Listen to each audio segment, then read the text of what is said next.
In today's video, we are going to discuss how to immigrate to Canada, the ways to legally come to Canada. Why is immigration necessary in Canada?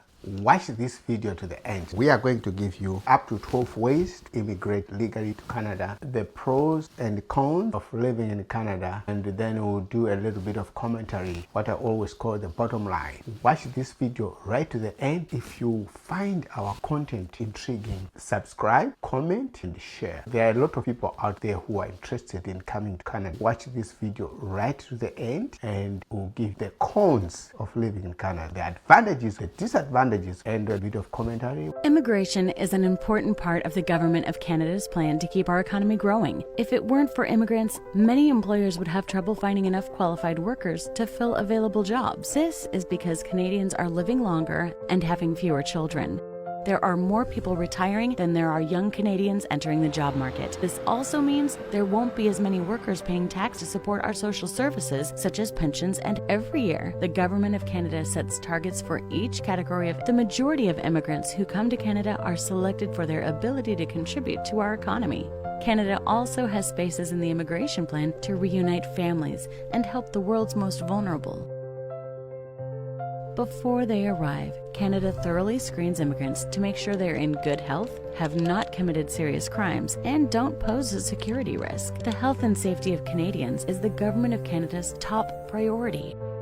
There are roughly about 4 ways one can immigrate to Canada. There is a 13th way, but that is a very special case. The first way, express entry. This is an economic points system whereby you have to do the following: assess eligibility, submit an application online, you pay the fees, and you do security and criminal record check, and then you do the interviews with immigration officials. If you get approved, then you come to Canada. The express, as I said, it's a points system. In most cases, you have to have a university degree and be proficient in English or French. If you have both, that's an added advantage. If you have one, you can still come. Canada has 10 provinces. Out of 10 provinces, there is one which is Quebec.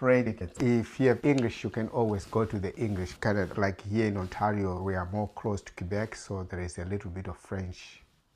The second one is the provincial nominee. In this category, you are already living in Canada. In most cases, international students, you have come to Canada as a temporary worker. If you are an international student, you graduate, you get a job in your field. Because like one case which I looked at, someone was applying for the provincial nominee, but he had a degree in finance. Unfortunately, he was working at a fast food chain. In that case, you don't qualify for provincial nominee. Or you are an entrepreneur. The provincial nominee, you submit your application and the province nominate you to go to the express. In the express, once you are approved, you apply for permanent residence. After 3 years, you can apply for citizenship. Once you are approved as a provincial nominee, you go through the express. In this case, you would be already in the country. You are already in one of the 10 provinces, in one of either in Quebec, Alberta, in Ontario, like here I'm in Ontario, like in Manitoba, British Columbia, in one of the 10 provinces and 3 territories in Canada. The third one is the Quebec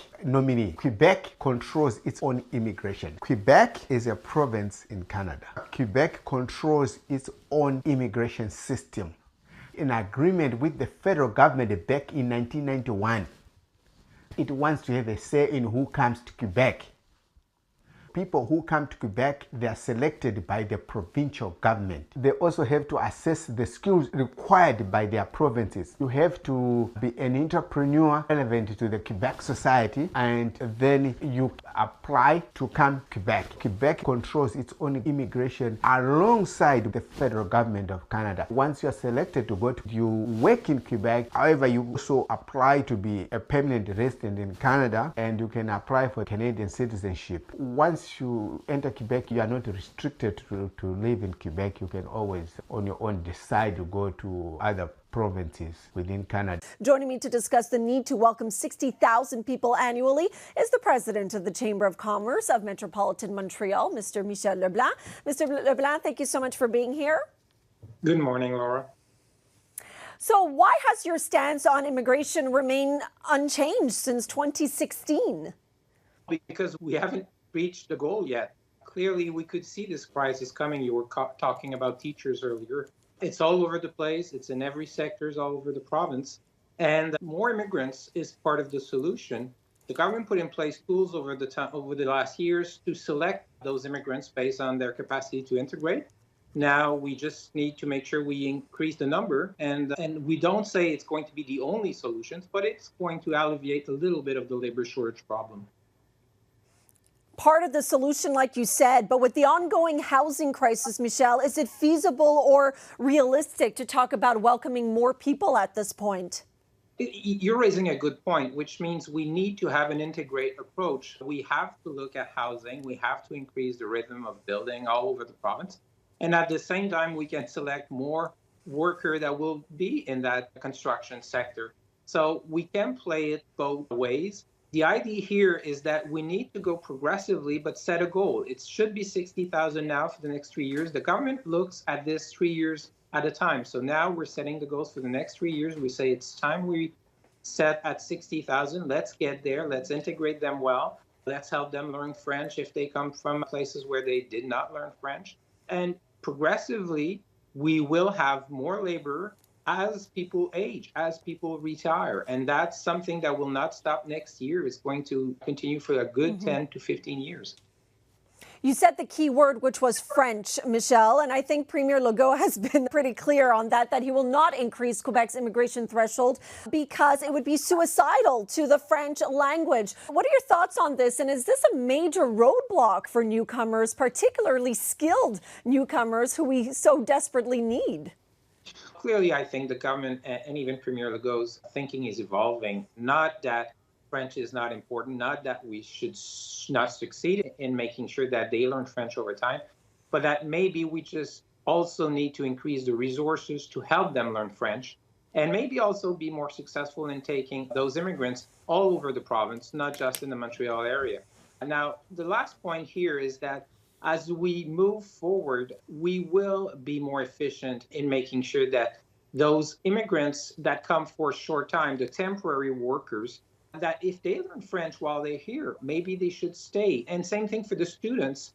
So the notion here is maybe when they come for a short period of time, maybe a year or two, if they like the place, and I suspect most of them like the place, they'll realize, let's learn French. Let's make sure that we integrate well in the system and the society. So I think the government is evolving.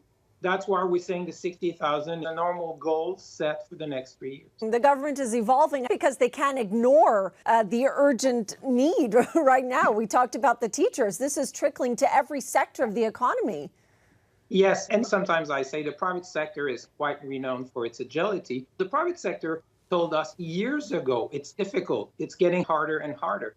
And sometimes I would say the public machine is a bit slow. So right now they're being hit for maybe the last 3 years. Now the pandemic changed a bit of the trajectory, but clearly now everybody's feeling the heat of finding the workers, and that includes public services and the government.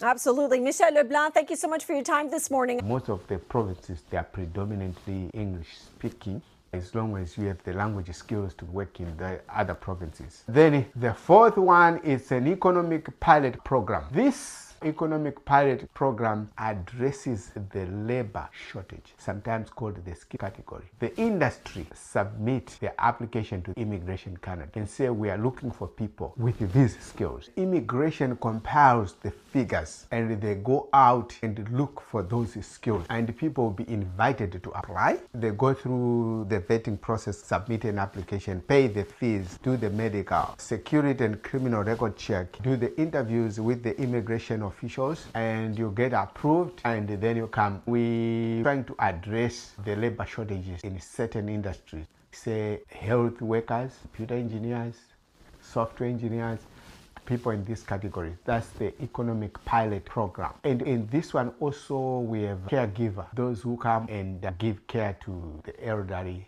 Mostly they are targeted in certain countries. Then we have also in agriculture, people tend to come from countries that have signed the CUSMA, which is Canada, US, Mexico economic agreement. That's That's where they mostly come from. In most cases, they're coming from Mexico and working the agriculture is a temporary worker, and at the end of the agricultural season, they go back to their country.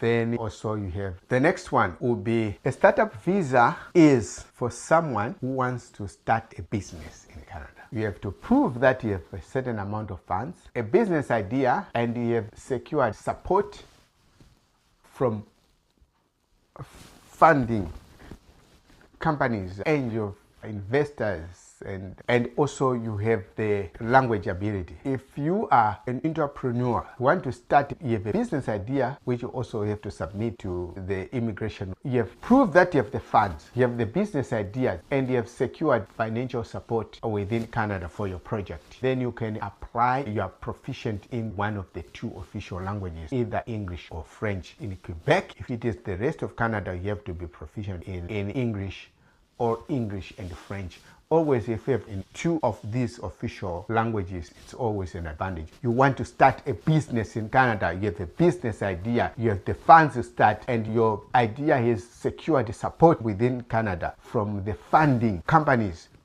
You are proficient in one of the official languages, in this case, which is English for the rest of Canada, French for Quebec. Right. The next one, the sixth one, is provincial business programs. Most provinces have their own entrepreneur programs. It's more like the startup visa. However, this is mostly provincial based, provincial driven, that you want to start. Say the province of Ontario can target people outside who wants to start business in certain areas. There might be a surplus of certain businesses. Say suppose you want to start a restaurant in this city. We have too many restaurants. You want to start a convenience store. We might have too many. This is provincially based business program. The province will look at your business, targeting people who want to start certain businesses who are not within Canada. And of course, you, like what I said before, they will look at your business idea. You have to secure the funds, the proof of your funds, and be proficient in our two official languages, either English for the rest of Canada or French for Quebec. Once everything has been approved, you submit an application, you pay the fees, you do the medicals. There's a security and a criminal record that you are not an international security threat, and you have not committed crime that would be considered a crime anywhere else in the civilized world. You do the interviews with the immigration officials. Once you get approved, then you apply for permanent residence. Then you land in Canada and start a business in the province that you applied to, the province that targeted you. The seventh way of immigrating Canada, in this case, self-employed, is different from the business. It has to be culturally based. You are cultural, artistic, or you are an athlete, or you are a researcher in certain field. You perform something which is cultural stuff, and athlete, runner, play football, whichever football, whether it's soccer football, or here we have American football. Like in this case, I'll give you an example. We do have a lot of people come from USA, which used to be our friend here in Canada. Used to be. Some of you out there, you know what has been going on recently. We have athletes who come from United States, come here in Canada to play in the Canadian Football League of the American football. These ones qualify in the category of self-employed. They are coming as athletes to play football. Ultimately, they'll be employed by the Canadian Football League, but these are coming as athletes, falls in the category of self-employed. We also have soccer players who are coming from from Latin American countries, come and play soccer once they get approved. This also falls in the category of self-employed. And also self-employed could be a researcher who wants to come and conduct research. Proof of funds or proof of somebody funding that research will be required. You go through the process of submitting an application, pay the fees, medical exam, security and criminal record check, interviews with immigration officials, and then you get approved. Then you apply for permanent residence. After all, they've looked at everything, they are satisfied. You apply for permanent residence and you come to Canada and perform your research. Or you want to research for a university, or you want to research for the Canada Research Council. We have Canadian Research Council, and we have other provincially funded research institutes. If you are a researcher in certain fields, say you are a researcher in biology, you are a researcher in optics, you are a researcher in this, that's part of the self-employed. Now we go to the eighth way, family class. In this family class, you want to sponsor a spouse. You can be a Canadian citizen, goes to Vietnam. I'm giving just as an example. Get married there. And that Canadian citizen can allow that woman or man to come over to Canada as a spouse. You can sponsor your spouse, or you are somebody who have immigrated to Canada, say from India, and your wife is in India. You can sponsor your wife or partner and children to come to Canada. This is called family reunion, whereby an immigrant to Canada, or if be a man or woman, sponsor children and spouse abroad, and then they join that person who is here in Canada. That's the family class. Another one will be parents and grandparents. You have your parents abroad, your mother and father, and also your grandparents, whether be paternal grandparents or maternal grandparents, and you want to sponsor them to come to Canada. In this case, you apply to the immigration, submit an application, pay fees, and then they'll be contacted for medical examination, and security and a criminal record check will be conducted in the country of origin, and then they'll meet with immigration officials. Don't worry if they don't speak English. In this category, there is no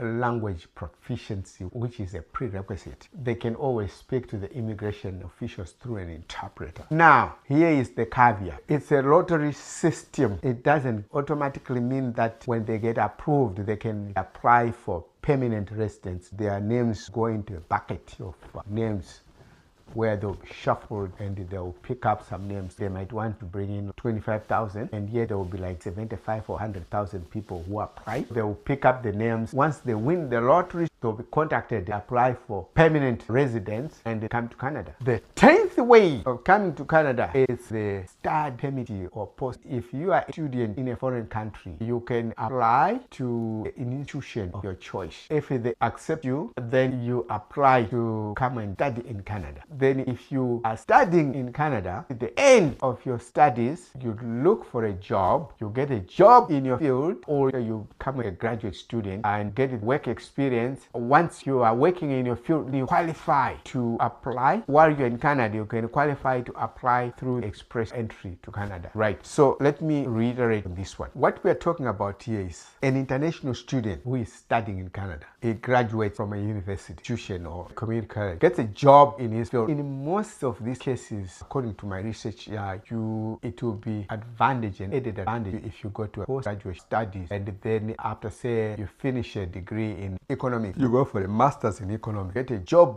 you apply for a work permit. You are in Canada, you are studying in Canada, you complete your studies, you graduate, you go to post-graduation, you do some graduate studies, you apply for work permit, you get a job in your field, then you can apply for express entry. The number one point system, which I said, you are skilled, you have a university degree, you are skilled, you have work experience, you submit an application, you pay the fees, you already are in Canada. This case will be simple for security and criminal record clearance, and you do the interviews with, and then you can apply to permanently live in Canada to become a permanent resident. Once you become a permanent resident, after 3 years, you can apply to become a Canadian citizen. You don't want to go back to your country for after you finish your study. So this is the study permit and postgraduate category, which is number 10. Let me just touch a little bit one subject. So you can always apply to study in Canada. There are no restrictions. Once you're accepted by an institution, you prove to the immigration officials that you have funds to cover the duration of your study. At the end of your studies, you are legally obligated to go back to your country. However, that's when we come to this study permit and the postgraduate category. If you go to a postgraduate, if you apply for a work permit and you work, you get certain number of years of work experience. In some of these cases, the employer gives you a letter of supporting you have the skills which they need so that you extend your work permit. Then you accrue the number of experience which is required. Then now you can apply for the express category to stay in Canada on a permanent basis. Then another category is temporary workers. You can be a high skilled, low skilled, or seasonal workers. You come to Canada as a temporary. There are provinces that sponsor temporary workers to come to Canada. But at the end of the duration which you were sponsored by the province, you are always required to go back to your country. You can be high skilled, low skilled, or you can be a seasonal agricultural worker. Now, in this case, if you sometimes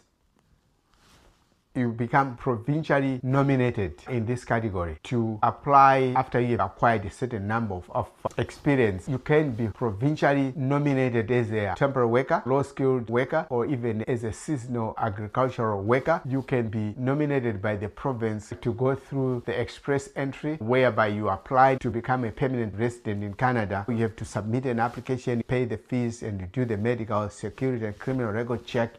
That means during your stay in Canada, you have not committed any crimes, and you do the interviews in this category. You can become a permanent resident of Canada under the temporary worker category. The last one, the 12th one, the last is refugees. Canada always accepted a number of refugees, in some cases up to 50,000 per year. And these are people from either war-torn countries who have or people who are fleeing persecution in their country of origin, or you can now, with the refugee category, you can be sponsored refugee. You're in a refugee camp somewhere outside Canada, and then you can be sponsored by a Canadian citizen. You come to Canada as a refugee. So it's either you are from a war-torn country, a country that is undergoing some military conflict. Mostly in like last year, the refugees from Ukraine, Syria, Afghanistan. Then they were sponsored, and then they landed in Canada. And once you are sponsored, then you come in as a refugee, you apply for permanent residence while you're in Canada, and then you can apply for citizenship. And also they do accept refugees from people who are fleeing persecution from their countries of origin, who are running away from being persecuted by certain regimes out there. And sometimes people, they apply while they're in a foreign country, where if they would have left their country, go to a foreign country, and then they apply, they accept it, then they'll be given a visa coming to Canada as a refugee. After they end in Canada, after 18 months, you can apply for a permanent residence. After 3 years, apply for citizenship, and then you become a Canadian citizen. You can also become a Canadian citizen once you come in as a refugee. These are 12 ways. Let's look at the pros of being in Canada. Why would you want to come to Canada? Leave your country of origin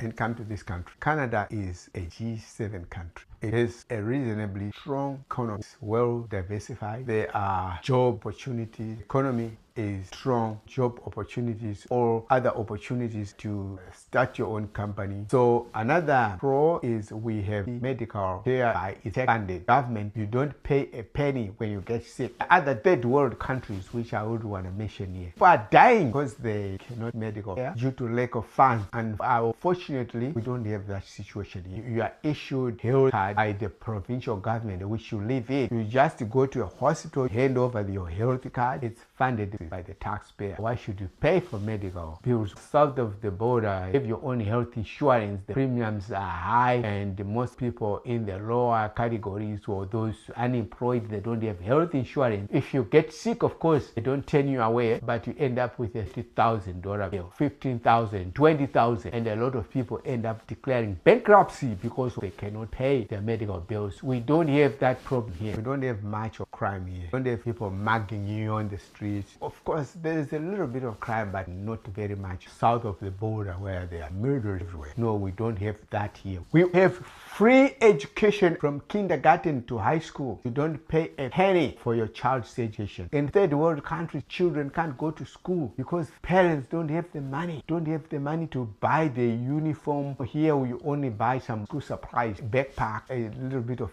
book to write on, and reading books, textbooks also supplied by the schools. No school fees in high school. You only pay tuition fees at university. If you go to university, you have to pay. At high school, it's zero fees up to finish the high school. If you don't go to university, don't pay any fees. Another pro of living in Canada is employment. Our natural rate of unemployment is 6%. There are third world countries with 80% unemployment, 60% unemployment, or 25% unemployment. No, here 60%. Canada, unemployment is very low. While you are working, you pay a small premium for employment insurance. So if you lose your job while you are looking for another job for a year, you claim from the employment insurance, which is administered by the federal government. One of my videos talked about low unemployment. That's another pro of living in Canada. There are plenty of jobs in engineering, in finance and insurance, in public administration, in accounting and real estate. Plenty of jobs. jobs. This is why we have these economic pilot programs, which I've talked about earlier on. We have compiled the list of labor shortages in certain categories, submit to the immigration officials, and the immigration officials go out there for people who wants to come and work in Canada, fill up jobs in those areas, in engineering, finance, insurance, and public administration, accounting, and all those. These are the pros of living in Canada. Let's touch on cons, the disadvantages of living in Canada. What are the disadvantages? There are cons to everything, right? Disadvantages of living in Canada. Currency is weak compared to other G7 countries. Our dollar right now is 70 cents American dollars. As I talked to one of my videos, if your currency becomes weak, what are the disadvantages? You import inflation into the society. Imports becomes expensive. On the videos which I was talking about the investment, I talked about that. If your currency is weak, you import inflation because imports become expensive, and hence they become to pass over that into your own economy. That means if you go out there, whatever goods you are buying, the amount to be charged in American dollars, you are paying a lot in Canadian dollars, you pass over to Canadians, and then import inflation into the market, into the economy. The taxes are very high income, very high compared to other G7 countries, compared to the Americans. Partly is to fund the social programs, like to fund our universal health system. Our health system is funded by the tax. As I talked in one of the videos, Canada is bigger than the United States in landmass. It's bigger than the entire European Union. You put them all together, Canada is bigger than that. Canada is the second largest country in the world, second from Russia. However, the population of Canada is only 40 million. That's equivalent to the population of California state, a country bigger than the entire United States in landmass, with a small population of equivalent to California. We need to build bridges, we need to build highways across this massive land, we need to clear forests, we need to miss our oceans, we need to finance our military. All that justifies high tax Canadians have to pay, because you're only taxing 40 million people to fund all the activities which we are going to do on this massive land, on this ocean administration, to the military, to police our borders, and customs officials, all those things. Out of 40 million, it's not everyone is working. That includes men, women, and children, and disabled, who are unable to work in this category. Some of them, they are still in school full-time. Those few working, they get taxed very high in order to fund anything else. And winters, during my time here, I've experienced minus 40. Winters can be as cold as minus 35, minus 30 degrees. Conversely, you also have summers which can go up to 40 degrees Celsius. Yes. Because we have few months of summer, we have June, July, August. This like very hot days. And these few months, you can experience temperatures up to plus 40, and it will be very hot and humid. In certain parts of the world, they are relatively hot throughout the year. However, their cold day could be maybe plus 5, and their hot could be like 30 degrees. But in Canada, this wild swing, like wind, they are very high. To be snowing, you get snow, you get freezing rain, you get ice pellets, and temperatures can go up to minus 30. And then you flip the coin, then you have the summer that can go up to 40 degrees, but it's only 3 months. So that's another disadvantage of living in this great land. And also another disadvantage of living in this wonderful land is the high cost of living. I've done a video on grocery prices, very high compared to south of the border in the United States. Our groceries are very high. And also houses. I also mentioned in several videos that houses are very expensive. One of my trips, there was a house sold in one of the neighborhoods here in the city where I am. The house was being sold for equivalent 700 American dollars. I went to North Carolina in an upscale neighborhood, going for half the price, $350,000. So real estate is very expensive. And we also have very high property taxes. Here in Canada, if you own a house, it's valued by the authorities. Say your house is valued at 300,000 US, right? You pay a percentage of that per year. A percentage of, in most cases here in Canada, 1%. You pay 1% of the value of the house. Authorities is property tax. Pay property tax on every estate whether it's a commercial or residential, there are property taxes. It's a percentage. In most cases here in Canada, it's 1%. But then if you go to United States, like in Montana, it's like 0.5 of the property. I wouldn't know state by state. In the United States, they tend to be very low compared to here, the percentage of the property tax. So the properties are expensive, and also the percentage of the property tax is very high. It's a double whammy. Another disadvantage, the cost of food in Canada is astronomical. It's brutal, very high. That's another disadvantage of being in this great country. Traveling in Canada can be very difficult. There are high stretches of highways, and also there are no public transport. If you don't own a car, there's no reliable public transport outside cities. In cities, we have public transport bus system and trains and buses, which are funded by the cities and the provinces. But outside, say, traveling from one province to another, or traveling from one city to another, you have to find your own way to use your own transportation or rent a car. We are the second largest country and densely populated. We have cities which are far from each other. Right now, from here in Ottawa to go to Toronto, like that's 4 hours of traveling, 400 kilometers. It's a huge country which is sparsely populated. Cities tend to be far from each other. Right. That makes traveling a little bit of a challenge. Travel across Canada in winter. The roads are covered with ice and snow, and that is prone to accidents. That makes traveling a little bit of a challenge. There is no reliable public transport across cities, across provinces. Traveling can be a little bit of a challenge. That's the disadvantage. So let's look at the bottom line. Canada is a welcoming, friendly nation with millions of immigrants from a wide variety of cultures. Approximately 20% of people who live in Canada are from other countries. People from around the globe find it easy to assimilate into Canadian culture, and its history of 10 Canadians they have a culture that promotes diversity and inclusion. So we thank you for watching this video. Please subscribe, like, comment, and share with. There are a lot of people who are interested to know how to come to Canada. Thank you very much.